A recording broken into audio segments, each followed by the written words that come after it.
السلام عليكم ورحمة الله وبركاته. نحمده ونصلي على رسول النبي الكريم.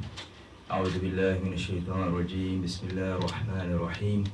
الحمد لله رب العالمين الرحمن الرحيم مالك يوم الدين إياك نعبد وإياك نستعين اهدنا الصراط المستقيم صراط الذين أنعمت عليهم غير المغضوب عليهم ولا الضالين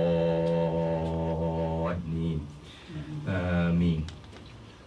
قال الله تعالى في شان حبيبي إن الله وملائكته يصلون على النبي يا أيها الذين آمنوا صلوا عليه وسلموا تسليما.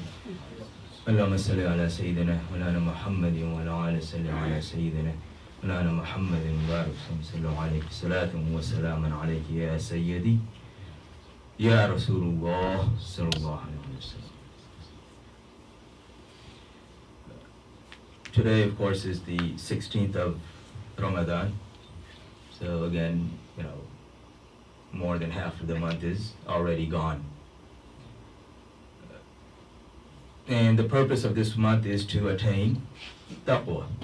The purpose of everything that we do should be to attain taqwa.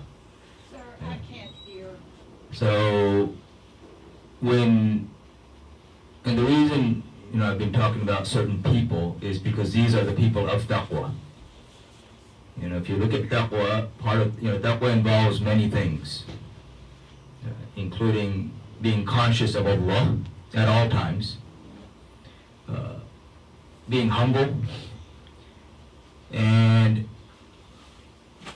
lowering yourself below the messenger of Allah, sallallahu alaihi wasallam, which also means to love the ones that they love. To love the ones that are connected to Rasulullah sallallahu alaihi wasallam and the ones that he loves. So, we started talking about Imam Hasan AS last week, and it kind of gave some general things. And he, as we know, is the first son of Sayyidina Ali and Bibi Fatima, salamullah alayha. He was born the 15th of Ramadan, the 3rd year of Hijrah. And in one narration, or one hadith, Rasulullah sallallahu alaihi wasallam, he said that whoever loves me and loves Hassan and Hussein and loves their parents will be with us in Jannah. Which is interesting because, we do all of these actions, salat, fasting, hajj, zakat, everything we do, we're trying to attain Jannah. And these things may or may not get us into Jannah. But they're not going to get us into Jannah at that level. The only thing that will get us into Jannah at that level is the love of Ahlul Bayt. And this goes back to the hadith in Bukhari where Rasulullah sallallahu alaihi wasallam says, Al-maru man ahabba. The lover will be with the one that he loves. And as we know, love is not lip service.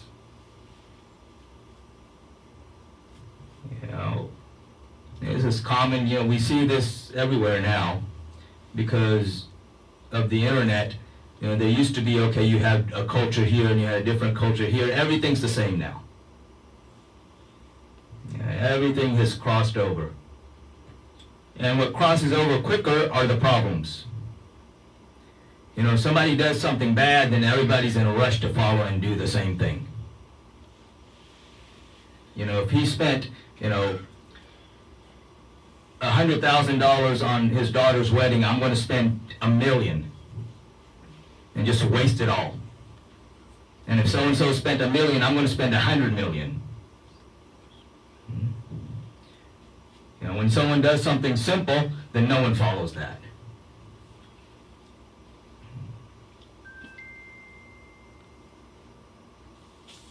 But true Jannah is simply being with Rasulullah sallallahu alaihi wasallam. You know, Thawban radiallahu anhu, one day he became sick. And so sick that as if he's about to die. So he didn't come to the masjid. Rasulullah sallallahu alaihi wasallam goes to visit him, and he's physically sick.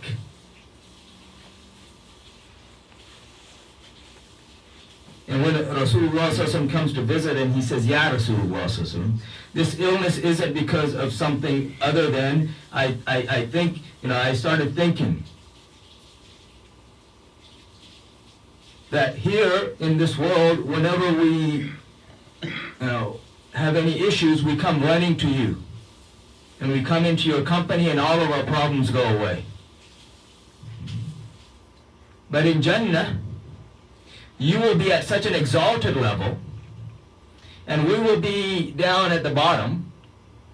How will we see you?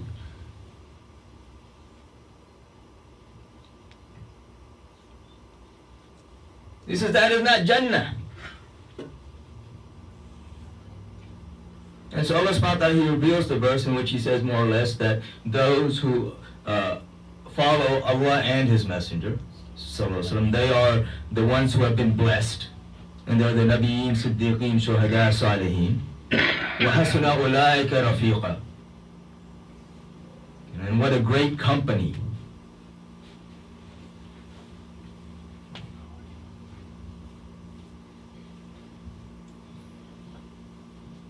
So again, these people's company, to talk about them, to think about them, to ponder over their lives, that in itself is Jannah. And as I said, unfortunately, Imam Hasan, he gets ignored on all sides.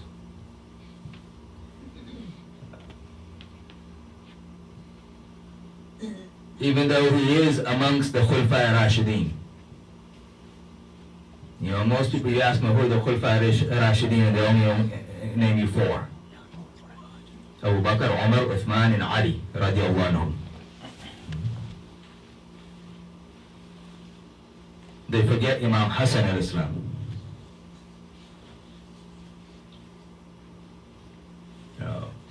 There are multiple narrations about the love of Rasulullah for Imam Hasan, and how he used to deal with them and treat them. And we also look at how the Khulfa Rashideen treated Hassan and Hussein alayhim salam. Abu Bakr radiallahu anhu, one day in the company of Rasulullah he says, oh Ali, Hassan, he doesn't look like you. He looks like Rasulullah sallallahu alaihi wasallam. As I said, from the chest up, perfect image of Rasulullah sallallahu alaihi wasallam.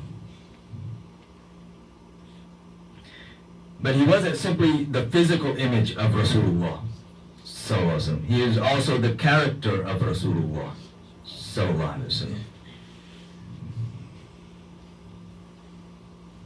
And so, when the rebellion began during the end of the Khilafah of Uthman, radiallahu anhu, Ali radiallahu anhu stationed both Imam Hassan and Imam Hussein al-Islam at the door of Uthman to protect him. Of course, the rebels, they caused a commotion on one side, and when they went to look, they jumped the roof from the other side and entered the house and attacked him and martyred him.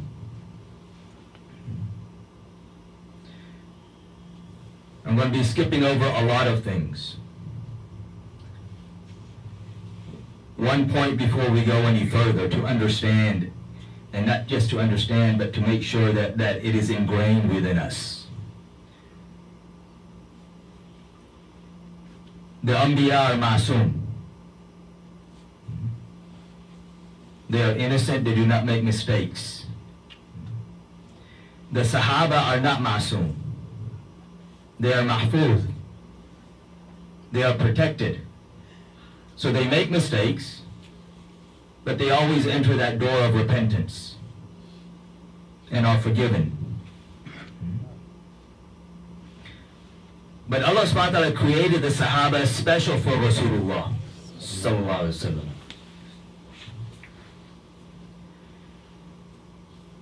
Because the problem is, if none of them made any mistakes, then how would we know how to correct our mistakes? I mean, this is an important point to understand, and this is why we don't criticize them. And this is also does not negate the fact that Rasulullah said that my companions are like the stars. If you follow any one of them, you will be rightly guided. Because when we make the mistake, we look towards them, and then we learn how to correct ourselves. Because again, if they had never made a mistake, then we would be in trouble.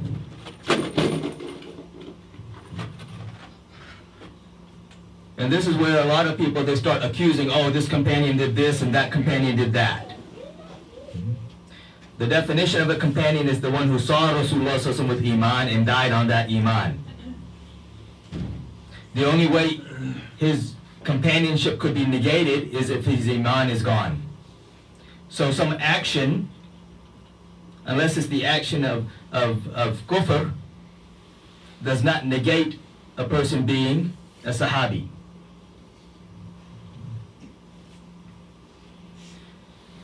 And so when the rebellion started,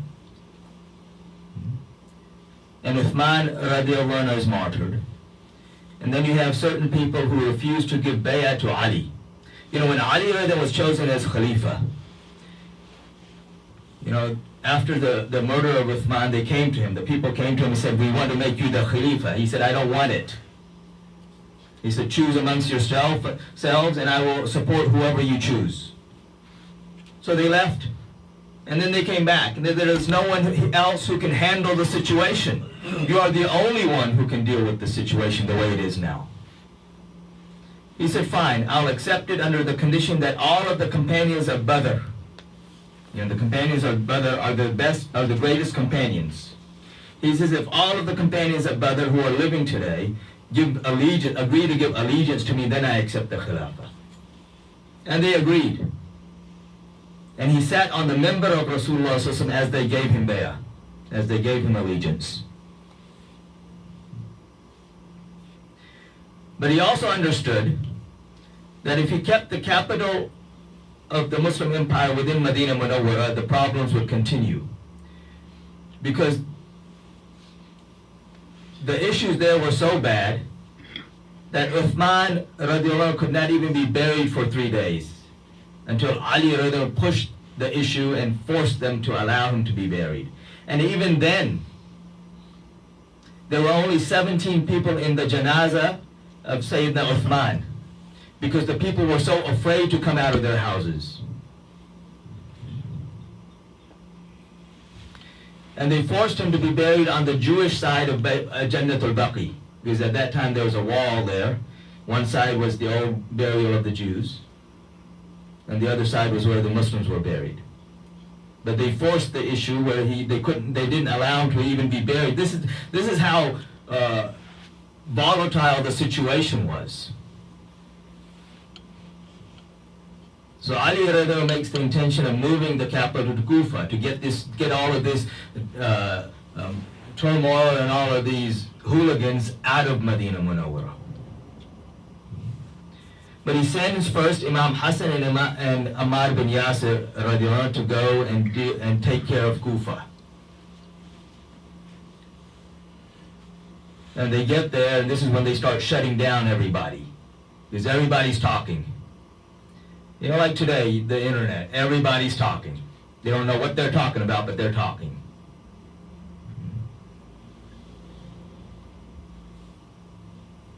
And everybody's an expert on everything.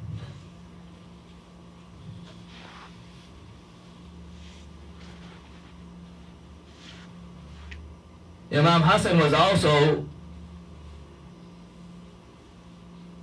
he headed the wing, one of the wings of the army of Sayyidina Ali.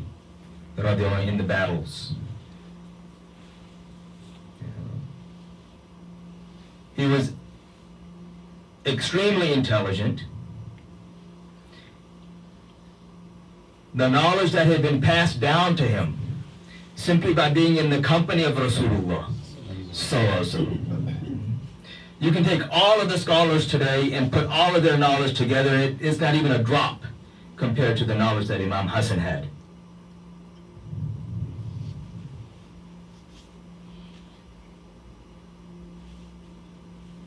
Then when Sayyidina Ali Karamallahu wajh is martyred, he was attacked on the 19th of Ramadan.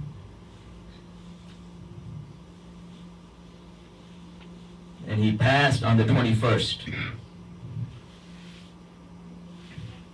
And that's something we'll talk about later, inshallah.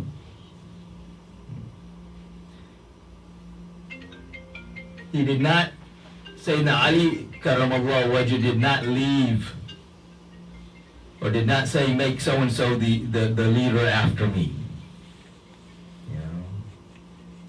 There's a lot of people, they think of this like, oh, he's the son, so he became the leader. No.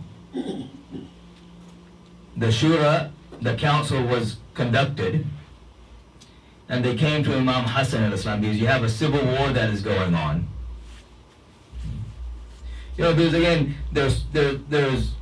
verses of the Quran, and one specific verse, verse number 9 of Surah Hujurat, which could not be implemented during the time of Rasulullah sallallahu alaihi wasallam.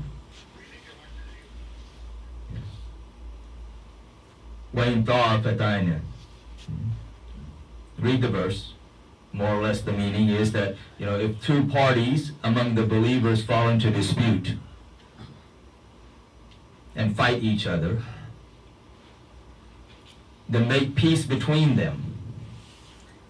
And if one of them transgresses the bounds, then you force them. And you bring justice. So you have two parties of what? Believers. Resolution is brought. One of them does not agree. Then the remaining believers should force them into the agreement. There's no way that this verse could be applied during the time of Rasulullah sallallahu alaihi wasallam, because of verse number 65 of Surah Nisa. فَلَا وَرَبِّكَ لَا يُؤْمِنُونَ حَتَّى يُحَكِّمُوكَ. Allah subhanahu wa ta'ala says, He swears, but no, by none other than your Lord, O my beloved sallallahu alaihi wasallam. None of them truly believes unless they take you as judge in all of their affairs. And not only take you as judge, it says, accept whatever you decide for them with, that they accept it willingly. It's not like, oh, yeah, you decided this, I don't like it, but I'll do it. That's not a believer. The believer is the one who accepts the decision of Rasulullah sallallahu alaihi wasallam, with joy that he has decided this for me. So if two parties fell into the dispute during the time of Rasulullah sallallahu alaihi wasallam, and he makes a decision and one of them does not accept the decision, they are no longer believers. This is why Imam Shafi'i rahmatullahi alayhi says that he took all of the rulings from about this verse from the incident between Ali and Muawiyah radiallahu anhu. So both of them are still believers. This is also why whenever Abdullah ibn Umar radiallahu anhu used to recite this verse, he would always chastise himself and say that I did not fulfill the rights of this verse, because he tried to be neutral during those battles. And the command is that the believers, one group of the believers force the other group to what is right.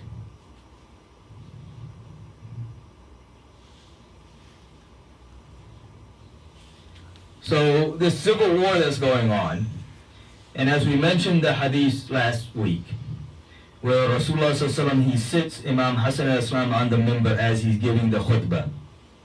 And he looks at him, and then he looks at the people, and he looks at him, and he looks at the people, and he says that this son of mine is the master of men. Sayyiduna, he is your master. And because of him, two large groups of believers will come to terms, will come to a truce. So this also makes his khilafah exceptional from all the other khilafah, because if you look at the way the other khulafah were chosen, none of them were chosen because of some hadith that's brought forward and said, oh, see, this is why we're choosing you as the khalifa. When the decision for Imam Hasan came, the Shura, they brought up this hadith of Rasulullah. They said that he's the only one who can bring peace to the ummah. And so that's why he was chosen.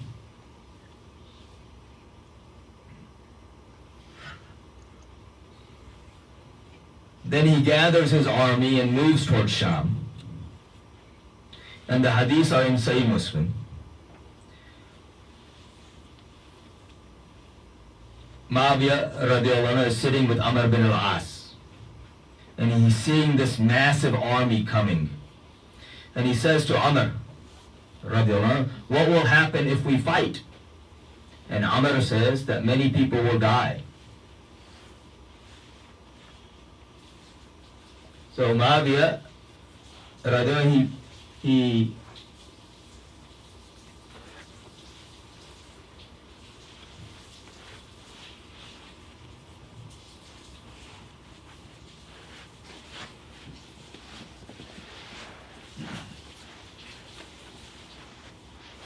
So Muawiyah radiallahu anhu, he sends two men from Quraysh to Imam Hasan AS with a blank piece of paper. He says, give me your conditions, but I want to rule. And Imam Hasan AS says, fine. Which is very interesting. If you look at the empire of the Muslims at that time, all of Arabia,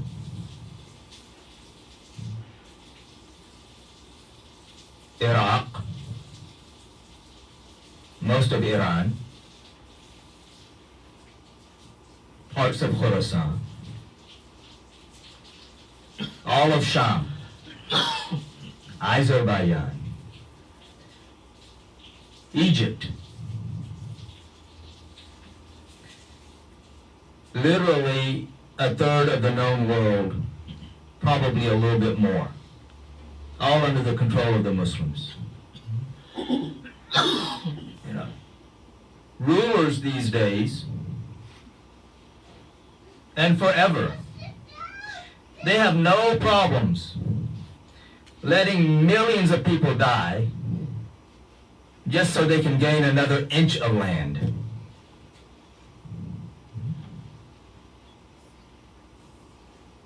Imam Hasan AS walked away from over a third of the known world just so one believer would not die.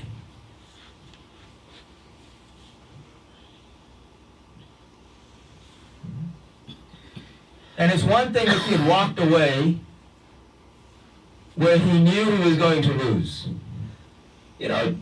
Generals can sometimes be smart and they realize, okay, we're about to lose, so let's make some agreement. His army, after some struggle, it was obvious that his army would have overwhelmed them.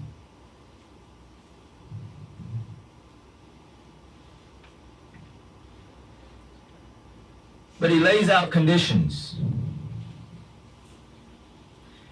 And the first condition, that you agree to rule according to the Quran and the Sunnah.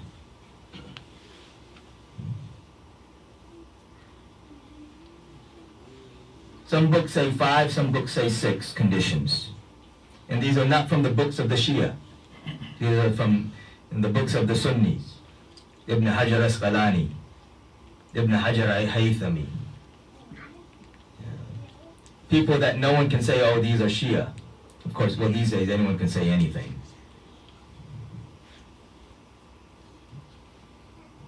Because you have certain so-called Sunni scholars these days who say, oh, what conditions? These are all from the Shia books. Astaghfirullah. The hadith in Bukhari simply says that conditions were laid down. So if conditions were laid down, there must be some conditions. So again, the first condition, you rule according to the Quran and the Sunnah. One of the other conditions was that no retaliation will happen to any of the followers of Sayyidina Ali or Imam Hasan AS. Another condition was that the generals and the leaders and the mayors and the governors of Muawiyah had no right to order any of Ahlul Bayt to do anything.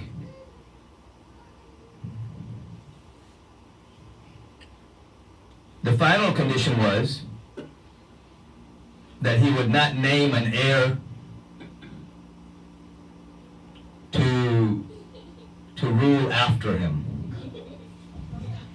but that the decision would go back to the Shura. Again, as I said earlier, the companions are not ma'soom, they are mahfuz. And if you look at all the books of the Sunni who talk about the conditions, and these are traditional Sunni scholars, they say that there were issues in fulfilling the conditions. When Imam Hasan AS returns to Medina Munawwara, the other reason that he gave up the Khilafah was Rasulullah said that the Khilafah is for 30 years, after which will come a cruel monarchy, after which will come the age of tyrants, which is what we are in now, after which will come Imam Mahdi al-Islam. And of course, Imam Mahdi al-Islam will be from the lineage of Imam Hasan al-Islam. Rasulullah did praise just kings. He never praised a tyrant. So within this cruel monarchy, you do have a few scattered kings that were just. But he said the Khilafah is for 30 years. This is why he also left. He walked away because he didn't want to be part of a system that was totally in line with the system of Rasulullah sallallahu alaihi wasallam.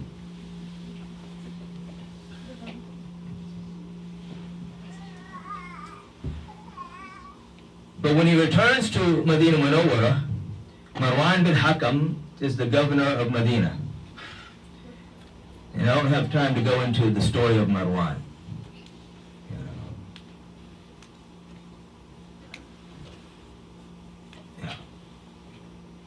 Marwan is not a decent person, if you can even call him a person. But one of the things that he does early on is that he bans Imam Hasan al-Islam from coming to the masjid. Because again, he is this perfect image of Rasulullah sallallahu alaihi wasallam. And he's afraid that when people see him, it will remind them of Rasulullah sallallahu alaihi wasallam, which will cause issues for them.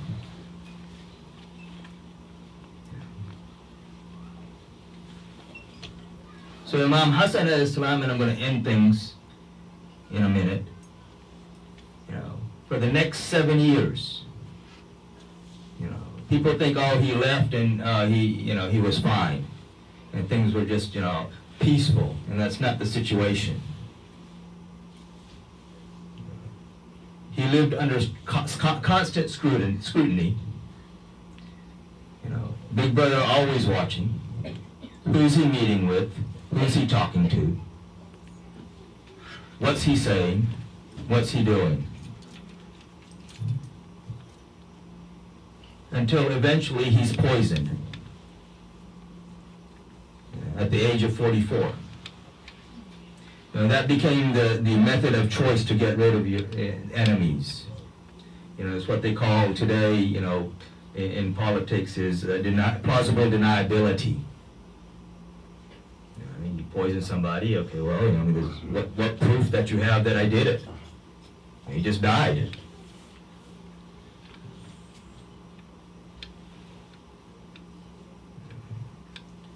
So, and there's so much more about him. Time is always short. And one of the reasons, as I said before, that he's not talked about much is because of these issues, and then you have people that when they hear them, they start cursing some of the companions of Rasulullah sallallahu alaihi wasallam. And I don't have time to go into the tawbah of Mawiyah, radiallahu anhu, which is also not talked about very much. Because if you talk about that, that becomes a problem for the Shia, because then they can't curse him. And it also becomes a problem for some of these so-called modern-day Sunnis, because it clearly illegitimizes the rule of Yazid. And they can't justify it anymore. So, again, time's up. Inshallah, we'll kind of cover some other things next Friday. But may Allah subhanahu wa ta'ala fill our hearts with His love and the love of His beloved Prophet Muhammad sallallahu alaihi wasallam, his family, his companions, and all of those whom they love, inshallah. Brother's going to give the first adhan, and then after that make sunnah, and then the khutbah, inshallah.